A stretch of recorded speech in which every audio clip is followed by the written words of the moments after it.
আসসালামু আলাইকুম, কেমন আছেন সবাই? আলহামদুলিল্লাহ আমরা ভালো আছি। আশা করি আপনারাও ভালো আছেন।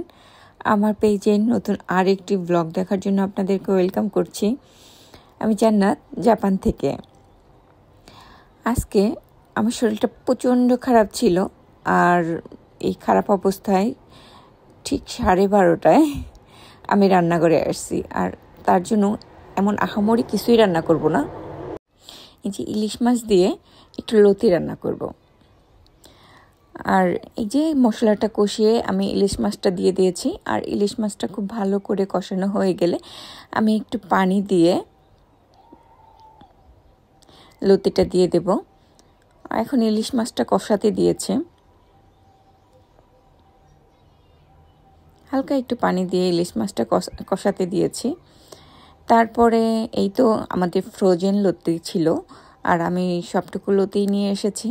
এখন আমি ঝোল দিয়ে দিয়েছি মাছটায় ঝোল দিয়ে এখন লতি দিয়ে ঢেকে দেব। তারপরে কিছুক্ষণ পরে নামিয়ে নেব। হয়ে গেল আমার আজকের ইলিশ মাছ লতি। তবে এই খাবারটা না আমার খুব মজা লাগে, আমি অনেক পছন্দ করি। লতি দিয়ে যে কোনো মাছ, মানে যে কোনো মাছ বলতে বিশেষ করে চিংড়ি মাছ আর ইলিশ মাছ হলে তো আর আমার অন্য কিছু লাগেই না। এই যে দেখেন, এখন আমি ঢেকে দেব, আর ঢেকে দিলে কিছুক্ষণ পরে ঝোল টানলেই নামিয়ে নেব। আর এটা হচ্ছে আমি যখন দেশে ছিলাম তখন আমার হাজব্যান্ডকে 14ই ফেব্রুয়ারিতে তার বসের ওয়াইফ দিয়েছিল এই চকলেট বক্সটা। জানেন তো, জাপান হচ্ছে সম্পূর্ণ উল্টো একটা দেশ, যেটা আমাদের বাংলাদেশের চাইতে উল্টা। আর উল্টো কেন বললাম? উল্টো বলেছি এই কারণে যে 14ই ফেব্রুয়ারিতে আমরা আমাদের দেশে ছেলেরা মেয়েদেরকে চকলেট গিফট করি, গোলাপ ফুল গিফট করি, বা বিভিন্ন যার যেটা পছন্দ সেই জিনিসগুলো মেয়েদেরকে ছেলেরা গিফট করি। আর এই জাপান এমন একটা দেশ, যে দেশে নাকি মেয়েরা ছেলেদেরকে গিফট করে। 14ই ফেব্রুয়ারিতে সব মেয়েরা ছেলেদেরকে গিফট করবে, শুধু ছেলেরা নেবে সেই দিন, মেয়েদেরকে কিন্তু সেই দিন কোনো কিছু দেবে না। কেমন একটা মজার বিষয়, তাই না? বলেন তো। হ্যাঁ, আর তার মানে কি মেয়েদের কি কখনো কেউ গিফট করে না?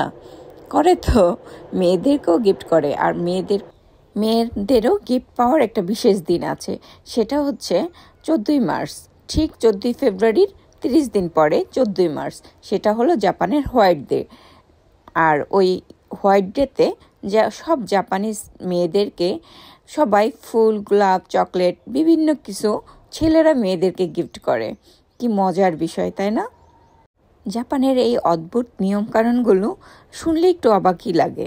তারপরও যারা যারা জাপান সম্পর্কে নতুন নতুন তথ্য জানতে চান, তারা আমার পেজটিকে ফলো দিয়ে আমার পাশে থাকতে পারেন। আর আমার ভিডিওটি কেমন লাগে সেটাও কমেন্ট করতে কিন্তু ভুলবেন না। তো আজকে এই পর্যন্তই। আল্লাহ হাফেজ।